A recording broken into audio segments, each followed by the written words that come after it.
Recovery and consistency are the key themes to emerge in our analysis of markets across Australia for the new winter edition of the Price Predictor Index. While sales activity remains subdued in some markets across the nation, the standout markets are those where many suburbs and towns have maintained a steady level of market activity, or those where it is evident that recovery is underway. The results confirm that we have a multi-speed market in Australia, which means there are many different scenarios playing out across Australia at this time. There is really no such entity as the Australian property market, because it's normal to have at any point in time markets which are rising strongly, others which are rising moderately, markets which are stagnating or marking time, and markets which are falling. And that's certainly the case right now in Australia.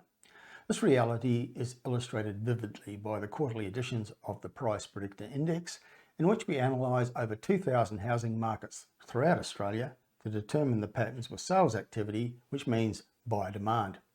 We do this because sales volumes are a forward indicator of what might happen with prices. Rising transaction levels are usually a precursor to property price growth. Equally, if sales activity is falling, price growth will slow or stop, or prices may fall. Now, one of the standout features of many markets in the nation is that there is a shortage of listings of properties for sale, and there is a shortage of new homes being built. This is one reason why sales volumes have remained subdued in some locations, but in the strongest markets there are high numbers of locations which have managed to maintain consistent sales levels. In addition, there are some locations where sales activity was previously in decline, but recently this has turned around. In other words, these are markets that are recovering. The leading city markets at present continue to be Perth and Adelaide, but there are signs of emerging recoveries in other cities, most notably in Sydney and Hobart. There's also strong evidence of solid market activity in parts of regional Victoria, regional New South Wales, and also regional Queensland.